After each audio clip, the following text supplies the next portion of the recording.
বর্তমান বিশ্বের যে প্রেক্ষাপট আমাদের বিভিন্ন কার্যক্রমের ক্ষেত্রে আসলে ব্যথা নিয়ে ভুগে এমন মানুষের সংখ্যা খুবই কম, যেখানে বলা হয় যে 80 থেকে 90% মানুষ ব্যাক পেইনে ভুগে থাকে। এমন যেমন কোনো না কোনো সময় সে ব্যাক পেইন অনুভব করে, পাশাপাশি সার্ভাইকাল পেইন, তারপরে বিভিন্ন জয়েন্টের পেইন, শোল্ডার পেইন, নি পেইন।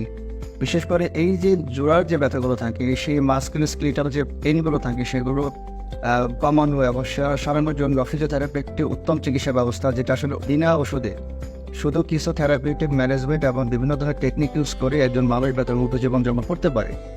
সেই জন্য আমি আপনাদেরকে অনুরোধ করবো, কারণ আপনারা যারা যে ব্যথার ওষুধ শরীরে বিভিন্ন অঙ্গ প্রত্যঙ্গে ক্ষতি করে থাকে, সেই দিকে না দিয়ে আপনারা ফিজিওথেরাপিস্টের তত্ত্বাবধানে একটু ফিজিওথেরাপি চিকিৎসা গ্রহণ করুন, তাদের উপদেশ মানুষ, জীবনযাপন লাইফস্টাইল চেঞ্জ করুন। তাহলে পরে এই সমস্ত মাস্কুলোস্কেলেটাল যে পেইনগুলো আছে সেখান থেকে আপনারা পরিত্রাণ পেতে পারেন। এবং তার জন্য আপনারা আমাদের যে বেলা রিহ্যাবিলিটেশন সলিউশন পয়েন্ট বিআরএসপি উত্তর 6 নম্বর সেক্টর অবস্থিত, সেখানে এসে আপনারা এই সেবাটা সুন্দরভাবে গ্রহণ করতে পারবেন। ধন্যবাদ সবাইকে।